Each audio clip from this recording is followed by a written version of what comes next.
بسم الله الرحمن الرحيم. ياسين والقرآن الحكيم إنك لمن المرسلين على صراط مستقيم تنزيل العزيز الرحيم لتنذر قوما ما أنذر آباؤهم فهم غافلون لقد حق القول على أكثرهم فهم لا يؤمنون إنا جعلنا في أعناقهم أغلالا فهي إلى الأذقان فهم مقمحون وجعلنا من بين أيديهم سدا ومن خلفهم سدا فأغشيناهم فهم لا يبصرون وسواء عليهم أأنذرتهم أم لم تنذرهم لا يؤمنون إنما تنذر من اتبع الذكر وخشي الرحمن بالغيب فبشره بمغفرة وأجر كريم إنا نحن نحيي الموتى ونكتب ما قدموا وآثارهم وكل شيء أحصيناه في إمام مبين واضرب لهم مثلا أصحاب القرية إذ جاءها المرسلون إذ أرسلنا إليهم 2 فكذبوهما فعززنا بثالث فقالوا إنا إليكم مرسلون قالوا ما أنتم إلا بشر مثلنا وما أنزل الرحمن من شيء إن أنتم إلا تكذبون قالوا ربنا يعلم إنا إليكم لمرسلون وما علينا إلا البلاغ المبين قالوا إنا تطيرنا بكم لئن لم تنتهوا لنرجمنكم وليمسنكم منا عذاب أليم قالوا طائركم معكم أئن ذكرتم بل أنتم قوم مسرفون وجاء من أقصى المدينة رجل يسعى قال يا قوم اتبعوا المرسلين اتبعوا من لا يسألكم أجرا وهم مهتدون وما لي لا أعبد الذي فطرني وإليه ترجعون أأتخذ من دونه آلهة إن يردني الرحمن بضر لا تغن عني شفاعتهم شيئا ولا ينقذون إني إذا لفي ضلال مبين إني آمنت بربكم فاسمعون قيل ادخل الجنة قال يا ليت قومي يعلمون بما غفر لي ربي وجعلني من المكرمين وما أنزلنا على قومه من بعده من جند من السماء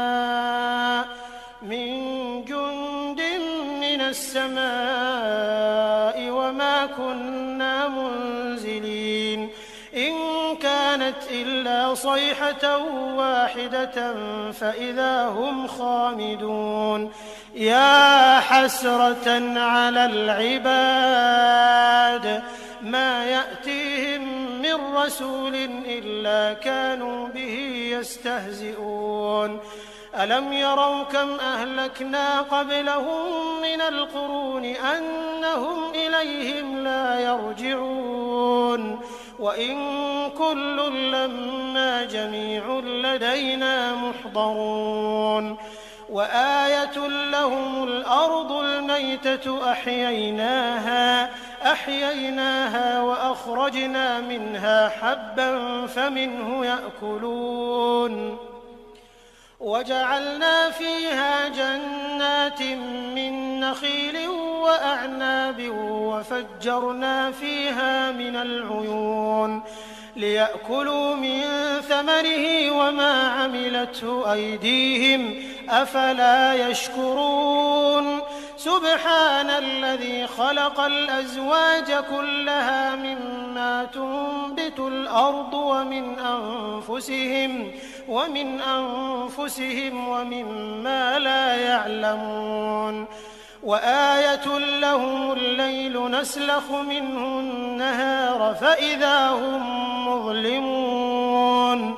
والشمس تجري لمستقر لها ذلك تقدير العزيز العليم والقمر قدرناه منازل حتى عاد كالعرجون القديم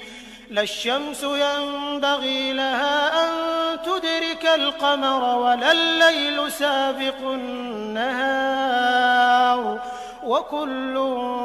في فلك يسبحون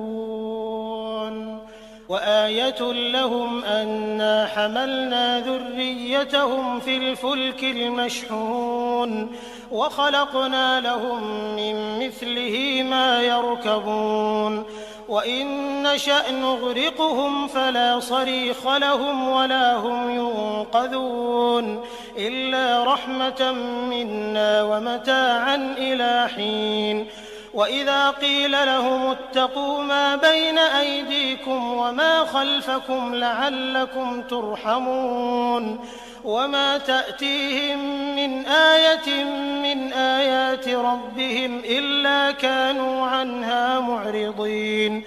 وإذا قيل لهم أنفقوا مما رزقكم الله قال الذين كفروا للذين آمنوا أنطعم من لو يشاء الله أطعمه إن أنتم إلا في ضلال مبين ويقولون متى هذا الوعد إن كنتم صادقين ما ينظرون إلا صيحة واحدة تأخذهم وهم يخصمون فلا يستطيعون توصية ولا إلى أهلهم يرجعون ونفخ في الصور فإذا هم من الأجداث إلى ربهم ينسلون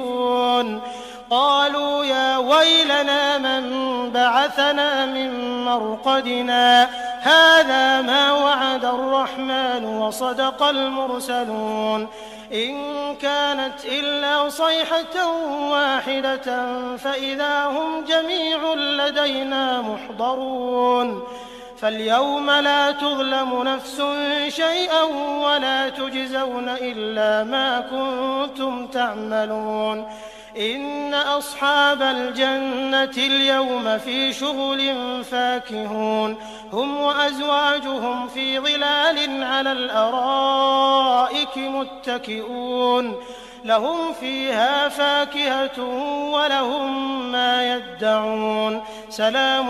قولا من رب رحيم وامتازوا اليوم أيها المجرمون ألم أعهد إليكم يا بني آدم ألا تعبدوا الشيطان إنه لكم عدو مبين وأن اعبدوني هذا صراط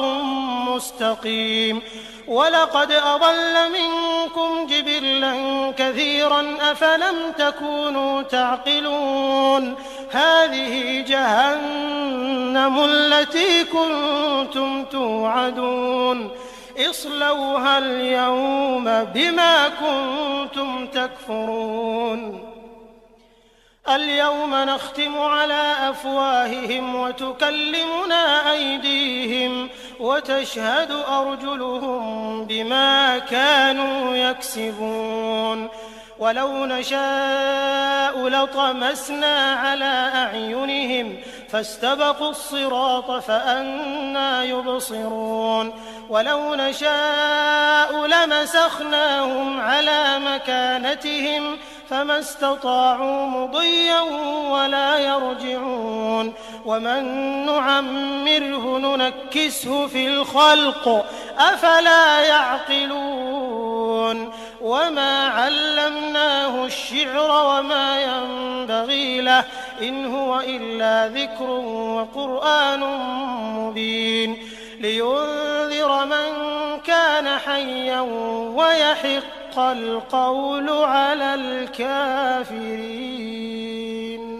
أولم يروا أنا خلقنا لهم مما عملت أيدينا أنعاما فهم لها مالكون وذللناها لهم فمنها ركوبهم ومنها يأكلون ولهم فيها منافع ومشارب أفلا يشكرون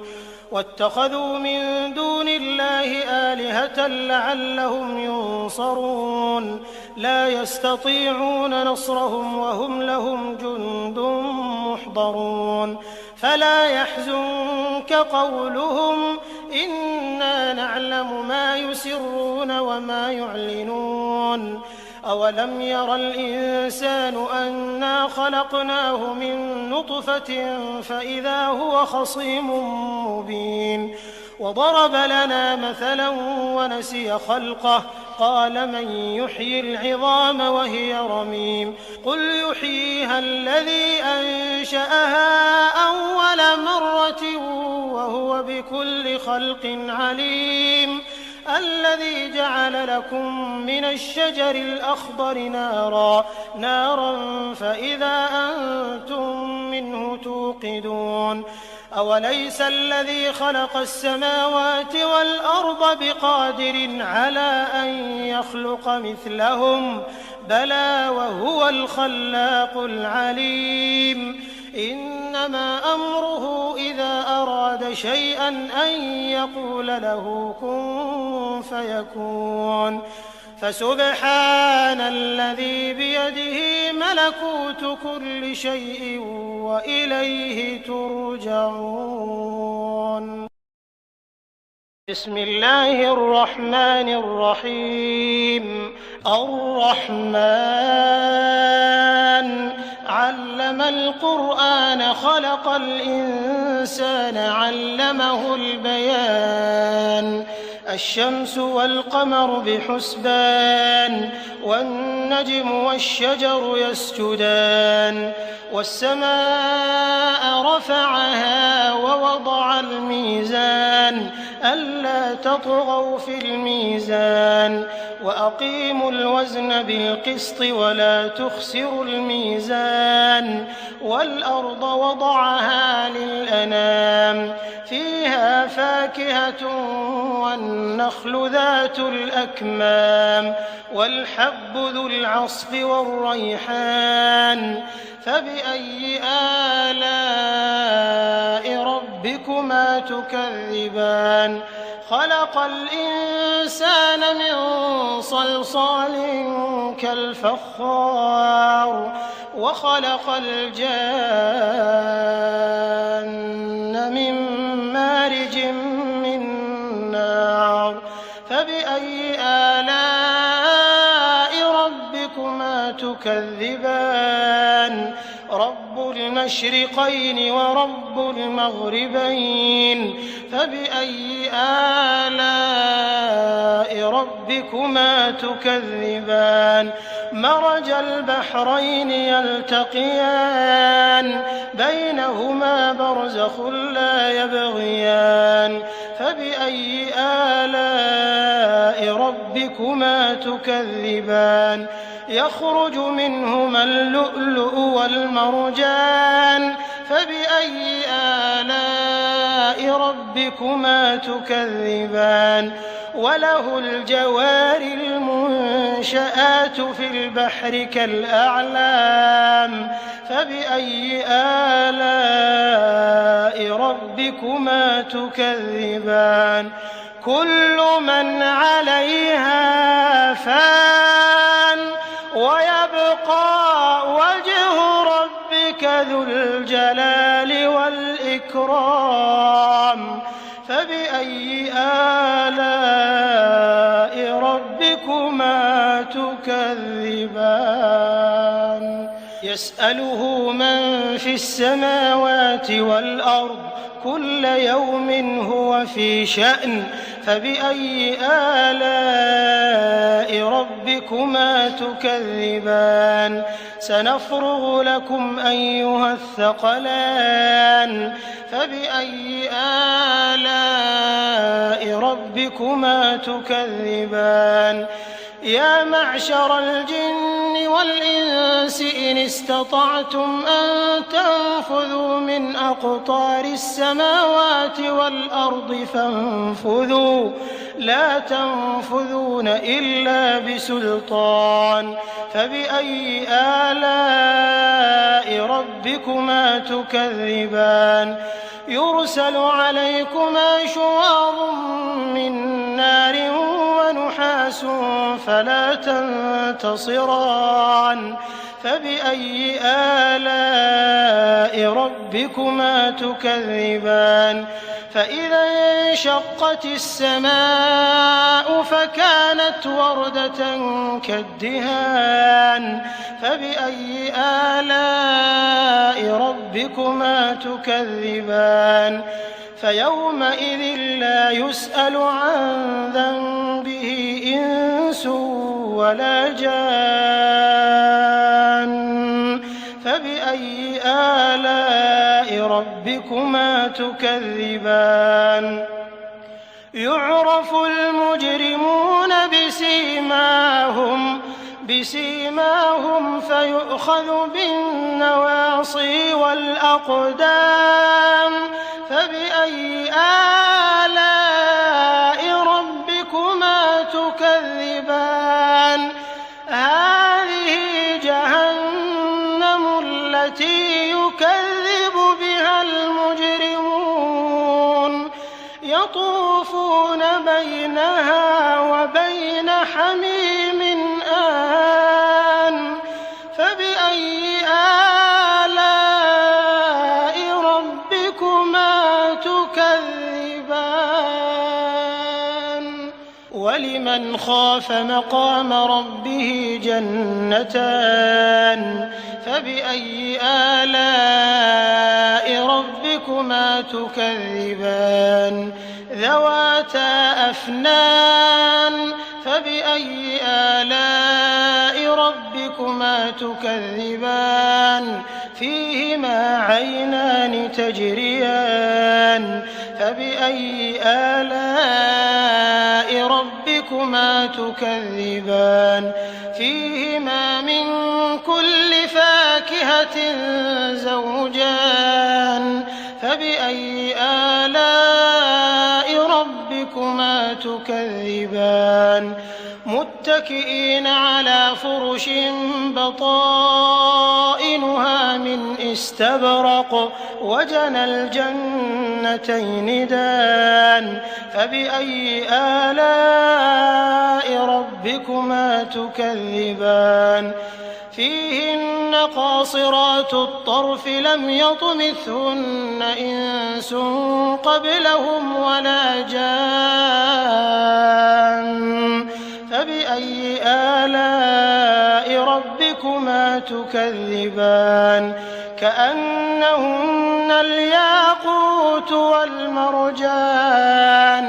فبأي آلاء ربكما تكذبان هل جزاء الإحسان إلا الإحسان فبأي آلاء ربكما تكذبان ومن دونهما جنتان فبأي آلاء ربكما تكذبان مدهامتان فبأي آلاء ربكما تكذبان فيهما عينان نضاختان فبأي آلاء ربكما ربكما تكذبان فيهما فاكهة ونخل ورمان فبأي آلاء ربكما تكذبان فيهن خيرات حسان فبأي آلاء ربكما تكذبان حور مقصورات في الخيام فبأي آلاء ربكما تكذبان لم يطمثهن إنس قبلهم ولا جان فبأي آلاء ربكما تكذبان متكئين على رفرف خضر وعبقري حسان فبأي آلاء ربكما تكذبان تبارك اسم ربك ذي الجلال والإكرام. بسم الله الرحمن الرحيم. ياسين والقرآن الحكيم إنك لمن المرسلين على صراط مستقيم تنزيل العزيز الرحيم لتنذر قوما ما أنذر آباؤهم فهم غافلون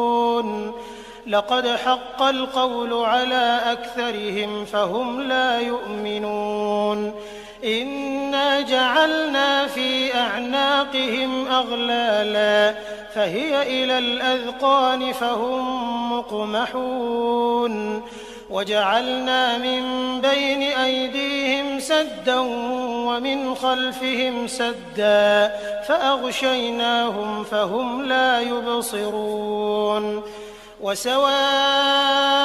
عليهم أأنذرتهم أم لم تنذرهم لا يؤمنون إنما تنذر من اتبع الذكر وخشي الرحمن بالغيب فبشره بمغفرة وأجر كريم إنا نحن نحيي الموتى ونكتب ما قدموا وآثارهم وكل شيء أحصيناه في إمام مبين واضرب لهم مثلا أصحاب القرية إذ جاءها المرسلون إذ أرسلنا إليهم 2 فكذبوهما فعززنا بثالث فقالوا إنا إليكم مرسلون قالوا ما أنتم إلا بشر مثلنا وما أنزل الرحمن من شيء إن أنتم إلا تكذبون قالوا ربنا يعلم إنا إليكم لمرسلون وما علينا إلا البلاغ المبين قالوا إنا تطيرنا بكم لئن لم تنتهوا لنرجمنكم وليمسنكم منا عذاب أليم قالوا طائركم معكم أئن ذكرتم بل أنتم قوم مسرفون وجاء من أقصى المدينة رجل يسعى قال يا قوم اتبعوا المرسلين اتبعوا من لا يسألكم أجرا وهم مهتدون وما لي لا أعبد الذي فطرني وإليه ترجعون أأتخذ من دونه آلهة إن يردني الرحمن بضر لا تغن عني شفاعتهم شيئا ولا ينقذون إني إذا لفي ضلال مبين إني آمنت بربكم فاسمعون قيل ادخل الجنة قال يا ليت قومي يعلمون بما غفر لي ربي وجعلني من المكرمين وما أنزلنا على قومه من بعده من جند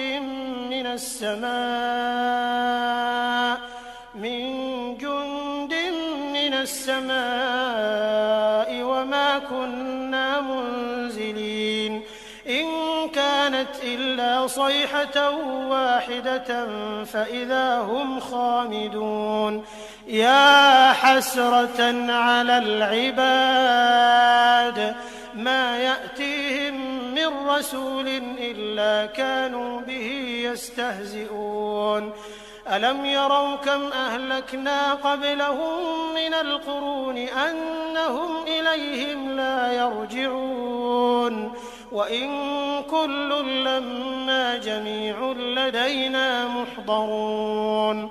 وآية لهم الأرض الميتة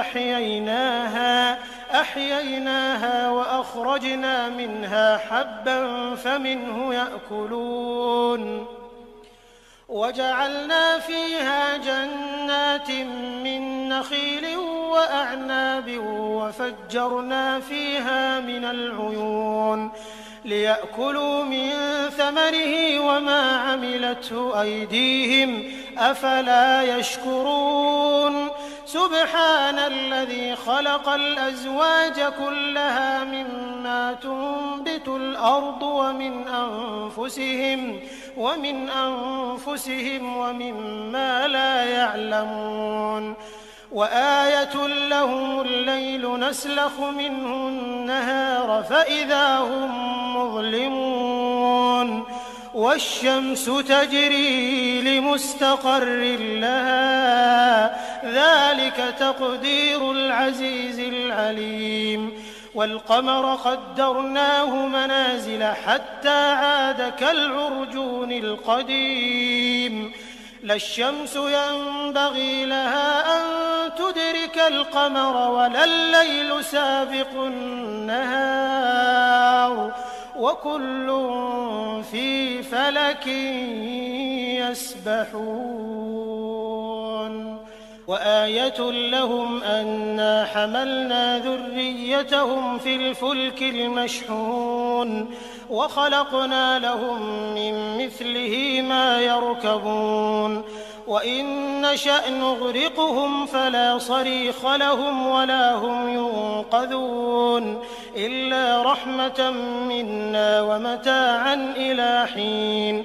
وإذا قيل لهم اتقوا ما بين أيديكم وما خلفكم لعلكم ترحمون وما تأتيهم من آية من آيات ربهم إلا كانوا عنها معرضين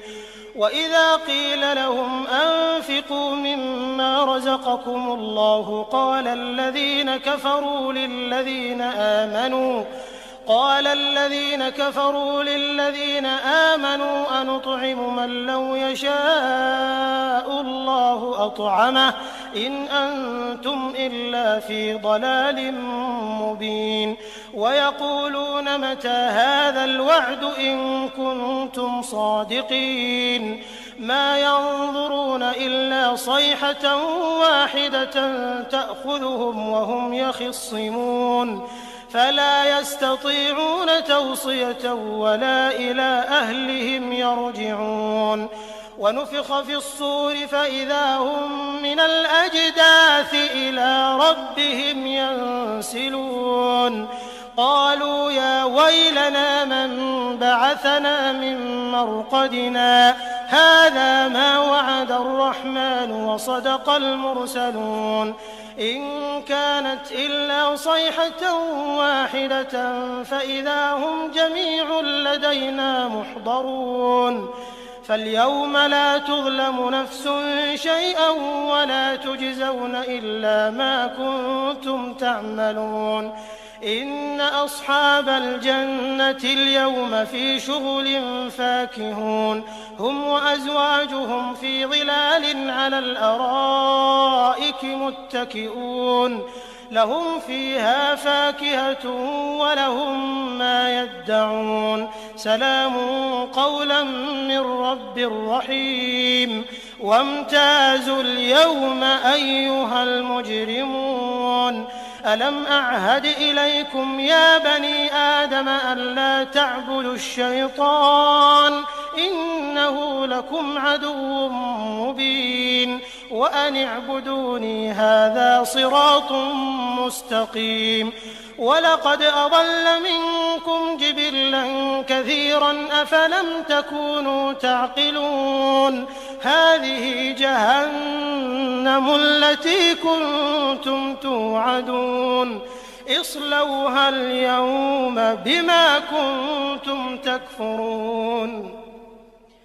اليوم نختم على أفواههم وتكلمنا أيديهم وتشهد أرجلهم بما كانوا يكسبون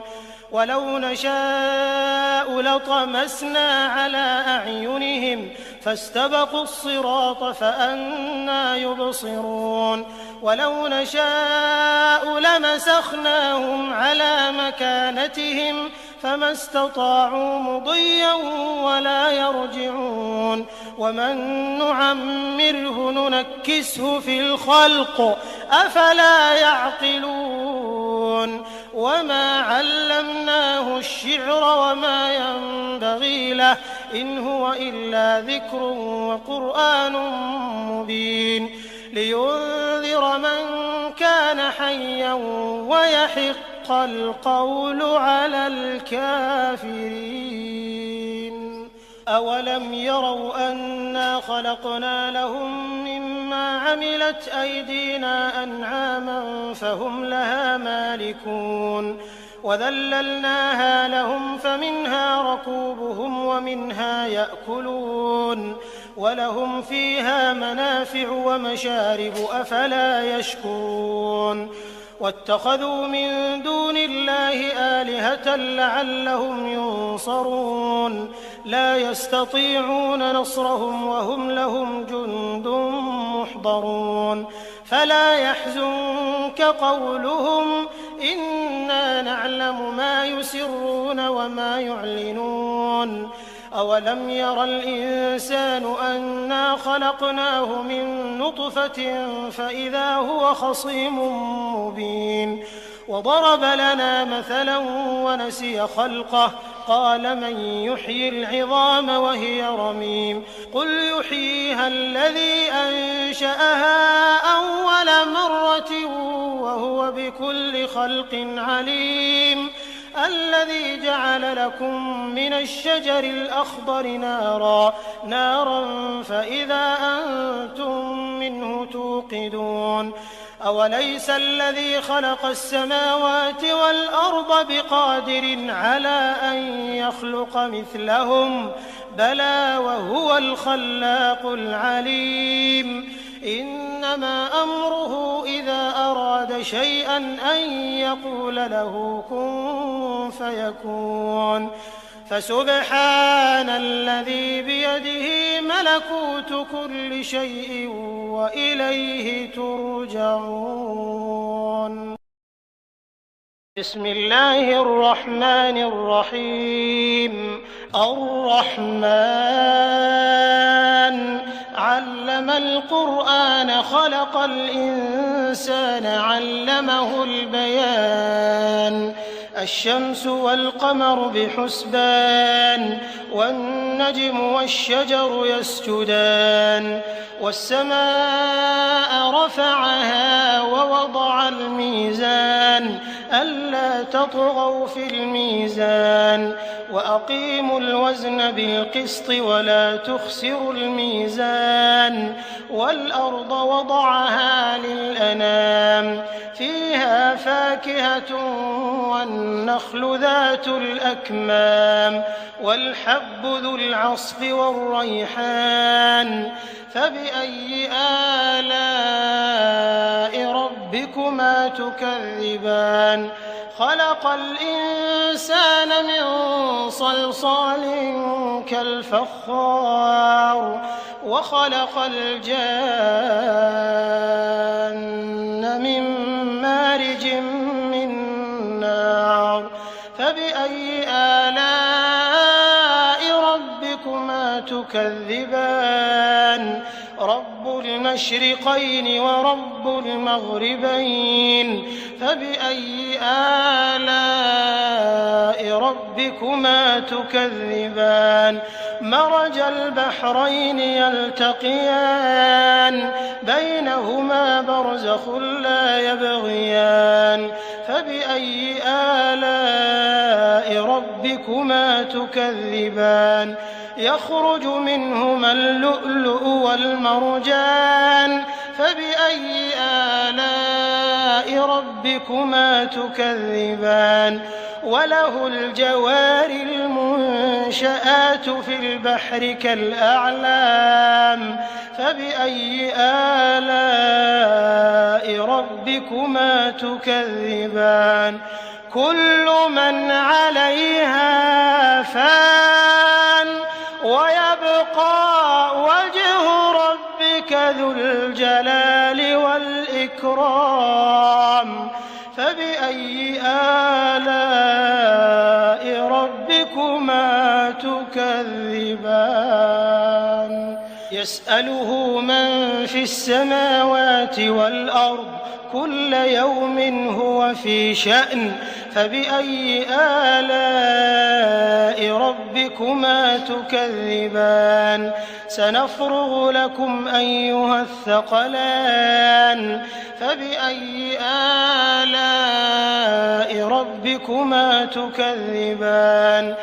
يا معشر الجن والإنس إن استطعتم أن تنفذوا من أقطار السماوات والأرض فانفذوا لا تنفذون إلا بسلطان فبأي آلاء ربكما تكذبان يرسل عليكما شواظ من نار ونحاس فلا تنتصران فبأي آلاء ربكما تكذبان فإذا انشقت السماء فكانت وردة كالدهان فبأي آلاء ربكما تكذبان فيومئذ لا يسأل عن ذنبه إنس ولا جان فبأي آلاء ربكما تكذبان يعرف المجرمون بسيماهم فيؤخذ بالنواصي والأقدام فبأي آلاء ربكما تكذبان هذه جهنم التي يكذب بها المجرمون يطوفون بينها وبين حميم آن فبأي آلاء ربكما تكذبان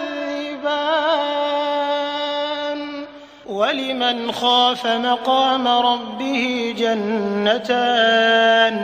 فبأي آلاء ربكما تكذبان ذواتا أفنان فبأي آلاء ربكما تكذبان فيهما عينان تجريان فبأي آلاء ربكما تكذبان فيهما من كل فاكهة زوجان فبأي آلاء ربكما تكذبان متكئين على فرش بطائنها من استبرق وجنى الجنتين دان فبأي آلاء ربكما تكذبان فيهن قاصرات الطرف لم يطمثهن إنس قبلهم ولا جان فبأي آلاء ربكما تكذبان كأنهن الياقوت والمرجان فبأي آلاء ربكما تكذبان هل جزاء الإحسان إلا الإحسان فبأي آلاء ربكما تكذبان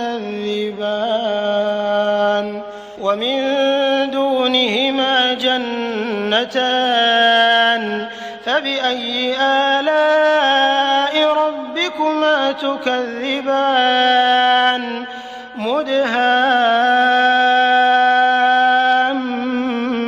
مدهامتان فبأي آلاء ربكما تكذبان فيهما عينان نضاختان فبأي آلاء ربكما تكذبان فيهما فاكهة ونخل ورمان